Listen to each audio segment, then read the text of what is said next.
This is Richard Jacobs with the Future Tech Podcast. My guest is Dorian Kierken, as a founder and CEO of ageofminds.com. We're going to be talking about collaborative artificial intelligence. So, Dorian, how you doing? I'm doing really well, thank you. Yeah, so tell me the premise for Age of Minds. What was going through your mind when you came up with the concept? Oh, that's a really good question. Okay.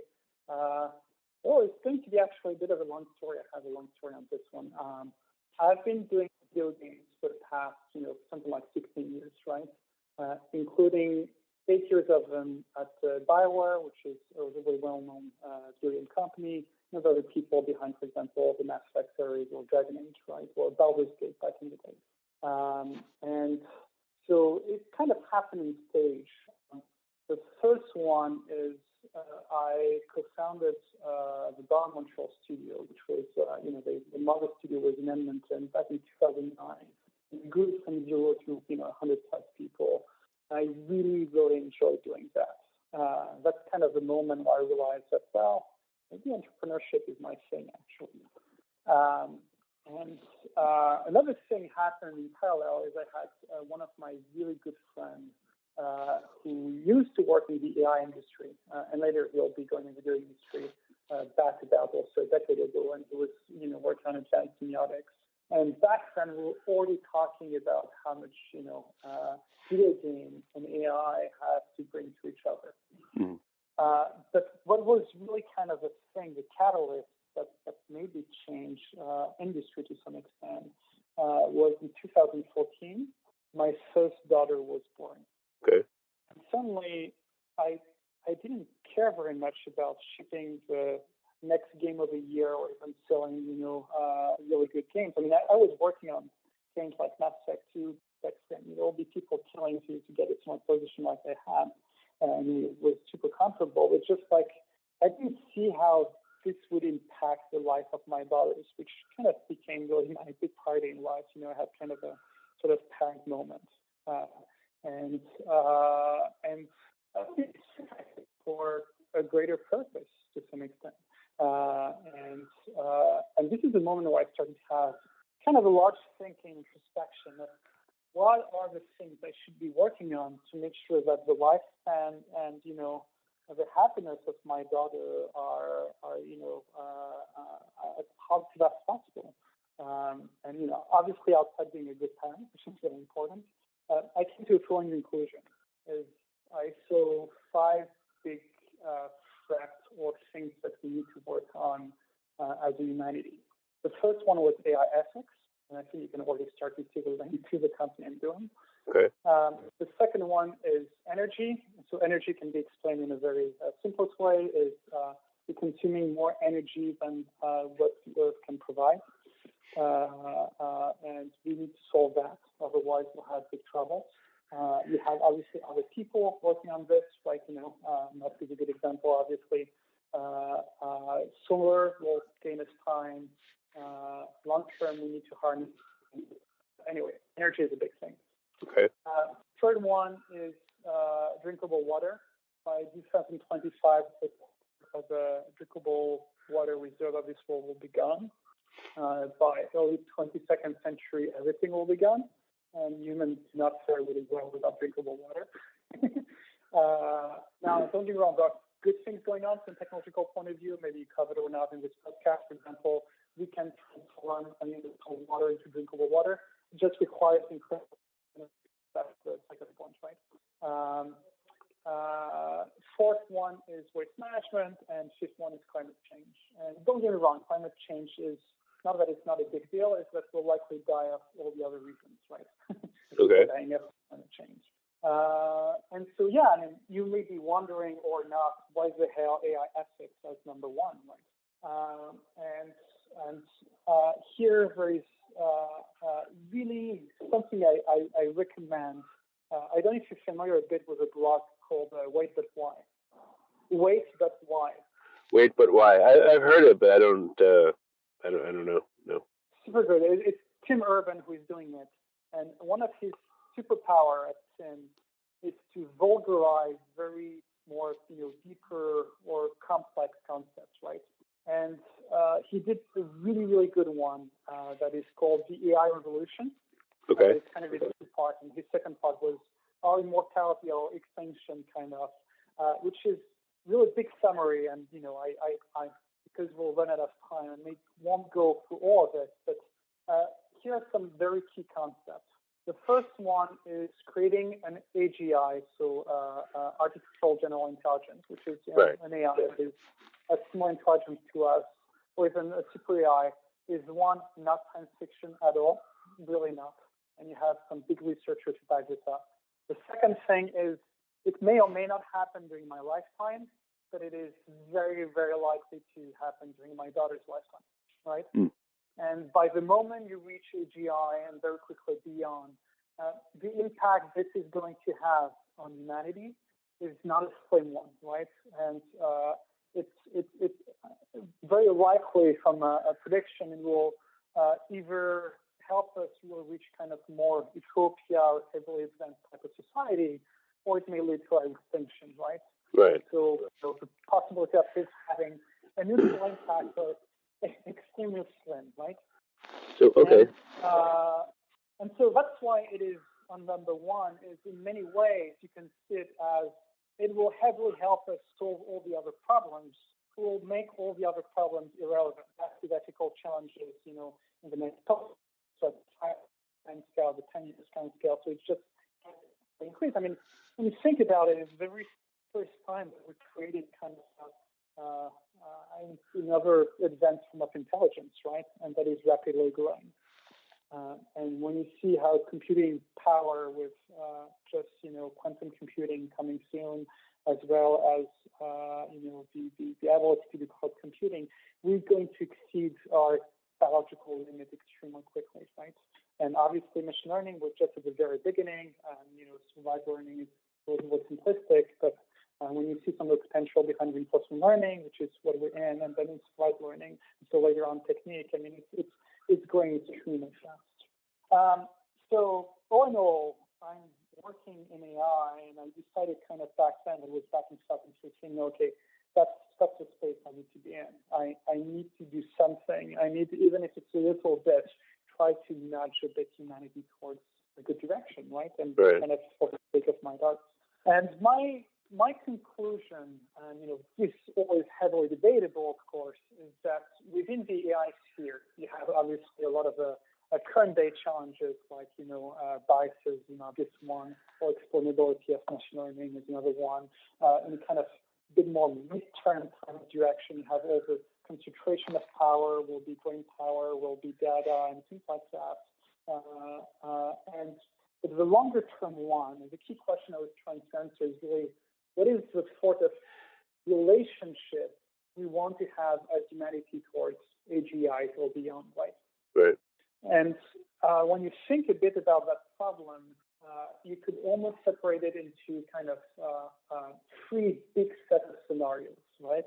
And you may base yourself on science fiction, but also kind of different writing that has been done. The first one is basically that, well, the relationship is humans are in control, right? We're making sure that basically AI is not steering out of a way that can harm us, right? Right. When you think of Asimov with the robotic laws, for example, is very much. Oh, Isaac Asimov, yeah. Yeah, and you have many things that way. I think this road is interesting as long as we have artificial intelligence remaining what we've done, kind of the level it is at where it is right now, even within the next 5 years. I think as a long term, this is very dangerous for our species for two reasons. The first one is thinking that you can control something that is eventually going to be smarter than you. It's kind of the analogy of having a monkey that is super happy to have put a human in a cage, right? Right. It'll get out. The odds of it, yes. And the odds of it finishing well for the monkey are slim, right? Because you're kind of putting a sort of adversarial relationship. I don't want to anthropomorphize AI, but you're just increasing the risk of conflict, right? And even in the very best case scenario where you have like, no, we're brilliant monkeys. We have designed the uttermost perfect cage. What are the odds that out of the 10 or 20 billion of people going to be, there is just one person that or because it has an agenda or whatever, opens the cage to see what happens. I mean, those odds are 99.999 whatever. Well, not only that, with the AGI, once it becomes smart enough, it should exponentially get smarter from there. So I don't think there'd be any hope of you keeping it in a cage, even if you wanted to. Yes, absolutely. I mean, this is something I haven't even dwelt too much, but the moment we create it, we have an happening within seconds, 2 hours. We have a biological limitation in a context where the limitation is just purely computing power, quality of algorithm, and energy. It will keep increasing, right? And so it will quickly outpace kind of the level of collective intelligence that humans have in an exponential way. So the control scenario, in very short, is bad from a long-term point of view. It's kind of a way to increase the risk of basically, disappearing as a species, which goes to the second set of scenario, which, I call it personal deresponsibilization. But it's just like, well, if AI is so smart and gets so smart so quickly, why even bother, right? Let it run things. There are some good science fiction books on that. There is one that is called the Sophia one that describes kind of the sort of utopian scenario where robots and such run everything, and humans are living in a sort of hedonistic society where everyone is immortal, and and here we go. The big challenge, though, is that the likelihood of that happening are also a bit slim. If I know a bit about humankind, is what happens when humanity doesn't understand something, and that something is doing things that are magic, we'll just do religion out of it. And so the most likely thing to happen in the second scenario is we just end up making a religion out of AI, right? And don't get me wrong, it's a bit better than species extinction, right? But it doesn't feel like the right way either. Which goes into the third scenario, which is obviously the one I care a lot about, which is that the relationship there is between humanity and AI is a synergistic one, right? Okay. And the synergistic relationship can be summed up into two sub kind of categories. The first one is, well, human and AI are the same, problem solved.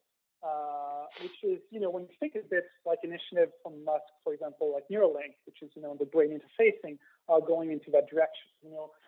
Various companies are thinking kind of, how to evolve into a cyborg. We have some others to how to upload our conscience to the internet. We have all the transhuman type of thinking. I mean, there is plenty of people thinking in that space, right?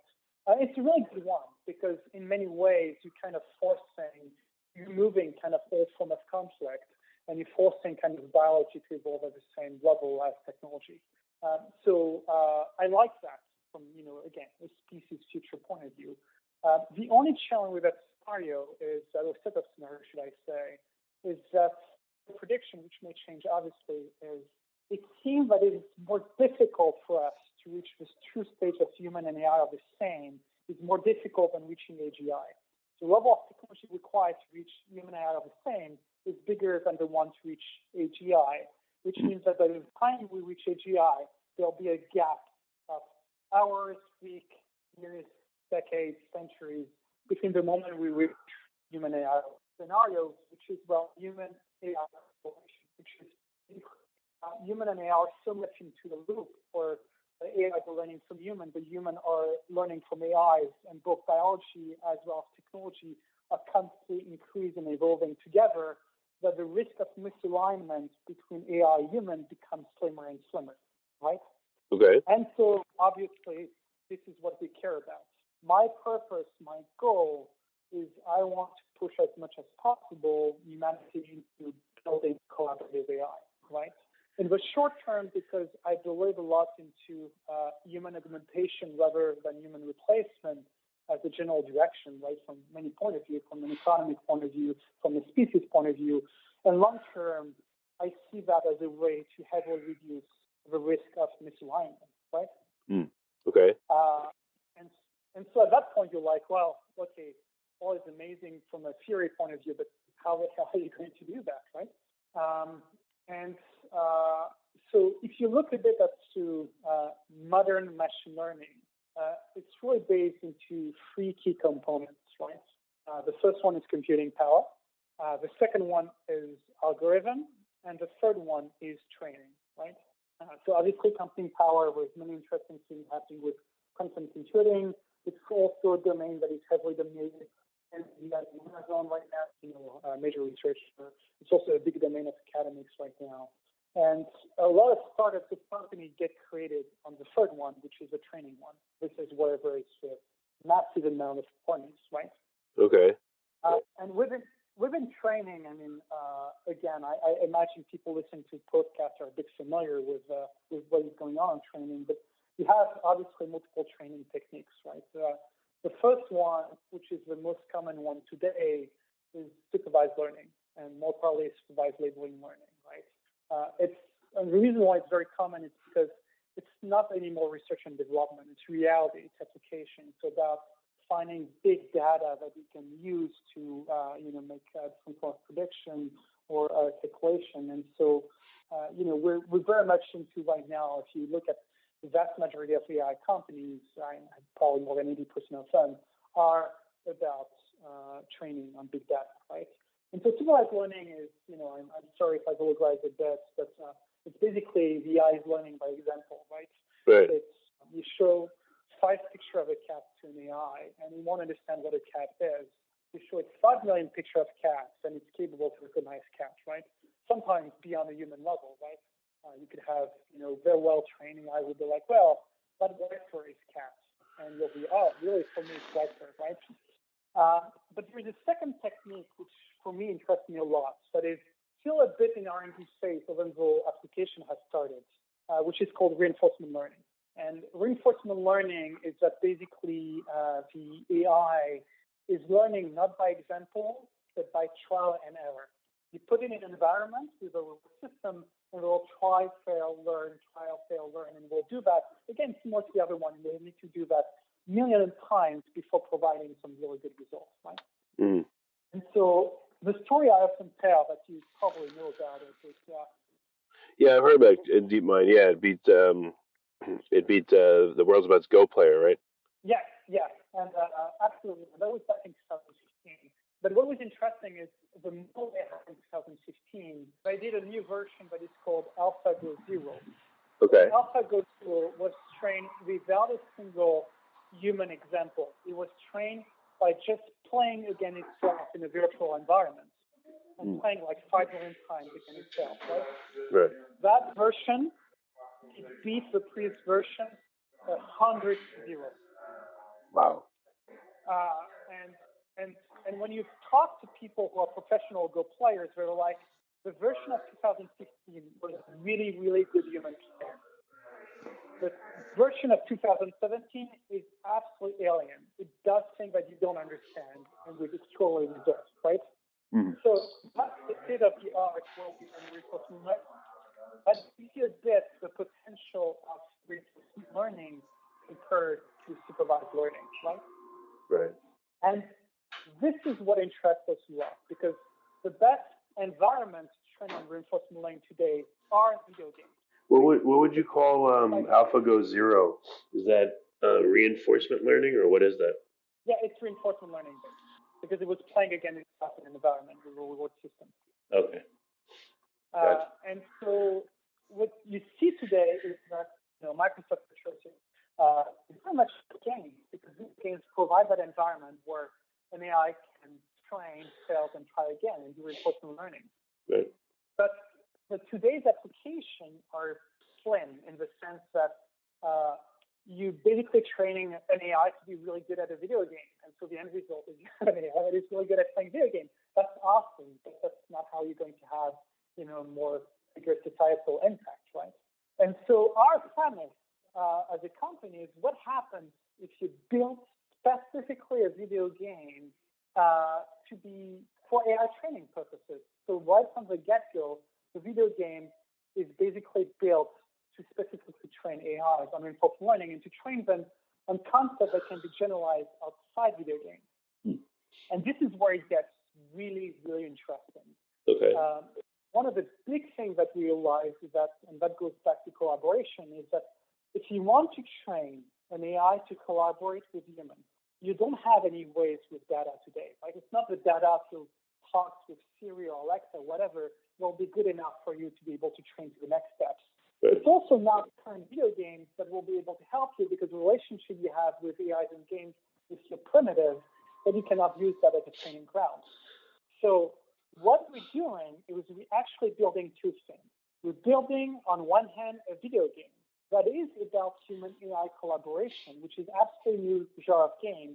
And we basically use that as a training ground to be able to train collaborative AIs, right? We don't need to sell the game to millions and millions of users. We need to have at least 10,000 regular users per month to be able to start to train some interesting models. In parallel, in many ways similar to what OpenAI Gym has been doing, is we're building a platform for reinforcement learning with human training, which is basically a platform for researchers, for people doing AI development, to connect with basically our games, and so that it becomes kind of a large training ground, right? Right. And our first game is obviously the first step of that platform, but we'll be doing more and more, as we want to enlarge what we can do from a collaboration point of view. And so what we train on is on very specific aspects of human AI collaboration.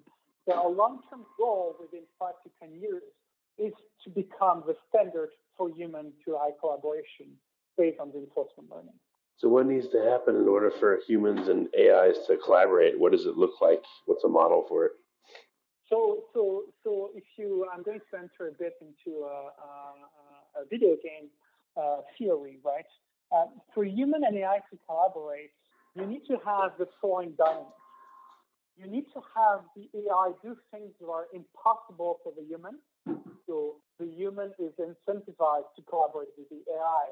And reversely, you need to have the human do things that are impossible for the AI to do in order for the AI to be incentivized to collaborate with the human, right? Okay. And so what that means is you'll have the AI will be doing things that are already superhuman today, which is think patterns in very large amount of data, statistical analysis, or massive multitasking, for example, which humans, are not really good at doing. Reversely, what the human will be doing is a certain form of intuitive strategy, but more importantly, anything that touches human-to-human relationships. So think of it as bluff, mind games, breaking, building alliances. Those are general notions that most of the ML today is extremely incapable to do, and will be probably practiced in another 5 years, right? And so you're putting a situation where both the human and the AI are respectively need each other. And this is when we start to collect interaction and data and basically start to train, your AI model. Okay. And so I don't know how familiar you are. Are you a bit familiar with video game in general? Or yeah, I've played a lot of video games. Yep, definitely.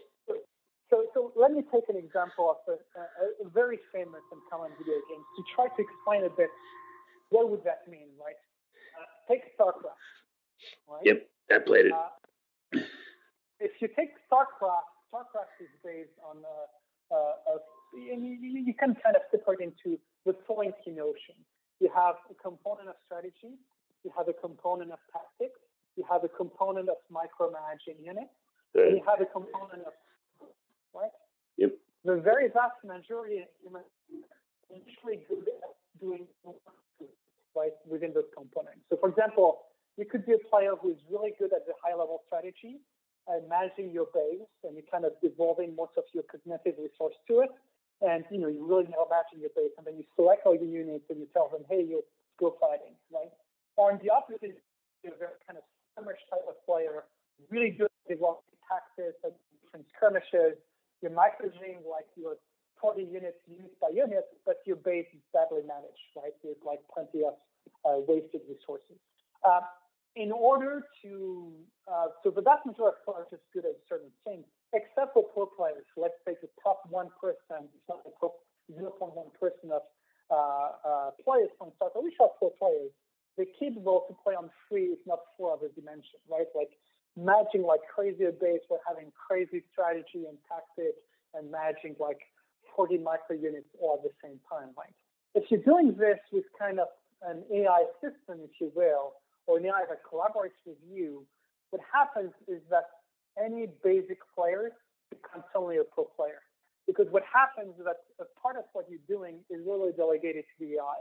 And obviously, there are things that, the AI will be significantly stronger at, like, for example, micromanaging plenty of units, right? As on the opposite, building alliances, and in this case, Starcraft is a bad example because alliances are relatively weak in Starcraft. But building alliances, doing bluff and mind games is very much the domain of a human. I'll probably use EVE Online as a better example of more complex form of, alliances and relationship. So in the very short, what we're building is a game that has a very strong strategic and diplomacy type of relationship. To give you an idea, one of the first prototypes we've been doing was an AI system layer on the top of a diplomacy board game, which has a reputation to be really complex from a human-to-human relationship point of view. And the other part that we're going to make the patent now, in the next couple of months, is really the sort of training platform, or kind of, the beginning of the sort of open AI action dedicated to human-in-the-loop training.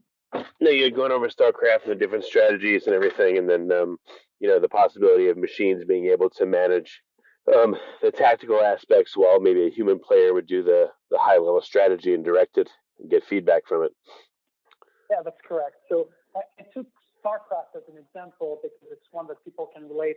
Obviously, the human-to-human aspect of Starcraft is not complex enough to really showcase kind of what we're building. Mm-hmm. And I was giving kind of example that you'll probably have more of a complex mind games or strategy alliance, not in games like Starcraft, but in games like EVE Online, for example. Or one of the prototypes we have been doing, for example, is adding an AI layer on the top of a board game diplomacy, which I don't know if you're familiar with, but is really heavily complex from a human-to-human negotiation point of view. But so that's what I wanted to summarize. In many ways, we're doing two things. The very first thing is we're building a basically strategy game where both the human and the AI are playing both equal and key roles to force basically collaboration and start to basically collect data and be able to train on this. The second aspect is we're building a platform. In many ways, like OpenAI Gym is a platform that is really specialized in human-in-the-loop training. Okay. So do you have any specific models where you're actually doing something like this, or is it just too early in the development of AI to have any of this? Still early. We don't have. We've been doing prototyping on human-AI collaboration. We've been training some AI agents, for example, to help and assist in the games of diplomacy, for example. So we're still at the early stage. We'll have fully trained model, kind of the MVP of trained model, probably in about a year and a half from now. Oh, not long. So you said a year and a half. You think you'll be able to do that? What's the first instance of where you'll be able to do this collaborative work? What do you think it'll be? So what do you mean? Oh, so in real life application? Application period, whether it's real life or not. But where do you think the first example of this collaboration will be? Will it be in a game setting? Oh, very interesting.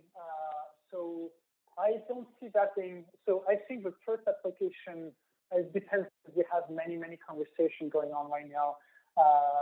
But the most likely field is going to be medical, for multiple reasons. It's just that there's a lot of money there, so we'll probably go there in big part because of the money. And this is one of the areas where they have really strong need for AI that can collaborate with humans. It has really a large impact, right? So I can tell you a few stories that portray to that, right? The first one is very a few weeks ago. I had a really long conversation with a neuroscientist. I was super interested to use human-in-the-loop training applied to neuroscience to be able to do applications that reduce anxiety or improve sleep in kind of different patients. And so these are applications that we can probably develop within a 2 years time frame. Okay. The second one are discussion I had that was already several months ago was with IBM Watson and more importantly, IBM Watson Healthcare. Well, they're already using ML quite a bit to help with diagnosis and things like that. But one of the challenges is getting strong buying from the doctors. There's a part where they're always skeptical about new technology, and that's fine. But there is another very realistic part, which is that doctors have very different needs, I would say. Like an ER doctor is looking at information and all of this in a very different way than a research doctor, for example. And the AIs today are not really capable to, I would say, to personalize themselves, or how they communicate, how they interact with the different doctors. So one of the things we've been talking is about dynamic interfaces that will adapt basically to each of the different doctors based on, are they looking for precise information? Are they looking for concise information? Right. Are they people who are looking for more visual, that have more audio elements? And it doesn't really matter that, I'm a visual person, and it doesn't matter if I'm a doctor, if I'm a businessman, or a video game player, I'll still remain a visual person, right? So these are things that you can pre-train easily within a video game concept, where you have a dynamic interface that adapts to every player, and then we can use that as a pre-training element for dynamic UI directly for medical, for example. And obviously, application doesn't stop at all with medical. And the last one I had on medical, this one is a bit longer term one, but still very relevant to explain you why AI collaboration is important in the medical field. I was talking with a surgeon that was in December last year. And what he was telling me was super interesting. So he was telling me that doing an open heart surgery can be a very long operation, like, lasting for 10 to 20 hours without kind of crazy endeavor. Wow. And what happens is that during that time, you don't have one person in the room, or not even two. You usually have 5 to 6 person council in the room. You have like the lead surgeon, and then you have kind of assistants that are most of the time are the doctors, also sometimes interns. The reason why is there's so many things that can go wrong that you need to have all that support system, right? And so you'll have one person who is, monitoring, for example, the heart of the patient, while the other person is monitoring the kidneys. Exactly. And all of that while having, the lead surgeon who's just, focused on, opening the skin, for example, right? And so what he was telling me was super interesting was like, today we already have models that basically provide better monitoring than a human. Think of the heartbeat monitoring, right? Why having a human can have ML slices that and have single flow better. And the reason why they cannot apply it, and the reason why we still need to have 5 to 6 person in the room, is because the body AI is not capable to collaborate with anyone, right? Right. And you cannot have your AI just beeping whatever the heartbeat is or telling different information, where you have someone who's just focused on opening the skin. Like, you need to understand the context, but now is not a good time to interrupt. Or right. Information is not relevant to what they need and things like that. And so these are some of the premises of collaboration. We call content training or participation of information training. And similar things, these are things we can pre-train to basically pre-graded simulation, right? If you're teaching basically an AI to not interrupt its main player while doing a dark separation, using reinforcement learning as a reward system, then you can pre-apply that model after that with the medical field, right? Right. And so to understand a bit what we're doing, I didn't talk too much about that, is we're in many ways, what we do is what we call this pre-training, right? If you take autonomous car today, right? A vast majority of autonomous cars are pre-trained in simulation. Actually, one that is very well known is Deep Drive from OpenAI, which is kind of a modified version of GTA 5. They pre-train in video games or simulation, whatever you want to call it. Yeah. And once they have that training, then they full train into reality with the sensor and things like that. So that's how they further training. In many ways, this is what we do. The pre-training is done in simulation in order to basically grasp all these sort of notions. And then after that, the further training of specific medical data and the specific context related to medical science is kind of the full training aspect, which is the second element. All right. Well, we're trying to. I mean, we're running out of time and stuff, but I want to give people again a recap of what you're doing. I understand you're trying to develop models to help humans and AIs collaborate. Right. It sounds like we're going to need. Do you have any recommendations on some resources for people that are listening, where they can learn more about this? Is it just your website, or are there other resources you recommend? And the last question I want to ask you. Yeah, tell me about some resources we can have for people to help them understand better. So So we have very, very poor resources from a website point of view. We're still very early on, so our website doesn't have much information, sadly. This also is kind of still, a lot of it in research and development, so we're only starting to see papers appearing now and then. I'm trying to think what will be the best resources. And obviously, you have a lot of, you can learn quite a bit about reinforcement learning. There's been many papers published, probably by groups like OpenAI, DeepMind. I know a few researchers that have published on how to optimize trust, for example, like Jacob Crandall, or curriculum learning. I think there's a paper published by Matthew Taylor. So there's quite a few resources that you go at. Human-in-the-loop training is still very much in the infancy, so there isn't that much resources on the web, sadly. And to go back to kind of more of a greater purpose and what I was mentioning about how AI is evolving, things like that. Yeah, I would heavily recommend the evaluation from Team Urban on Wait.why to kind of understand kind of why is AI ethics so important for now for our species. Okay. Well, very good. So, I appreciate you talking to me about this. It sounds like, we're not there just yet, but there's a big need for it, and it's coming soon. So I encourage people to go to ageofminds.com. And Dorian, you have any last comments on suggestions for people? No, I think that was I think I've been able to cover pretty much. I mean, we're living very much an interesting time. Technology is progressing extremely fast, and obviously I'm very interested into this because I've been part of a Montreal AI ethics group since the past year. Is I think ethics in AI is our biggest challenge as a species for the next couple of decades. And I would heavily recommend anyone who's even remotely interested by this to start to put their head into it. Well, very good, Dorian. Thank you for being on the podcast, and I really appreciate your time.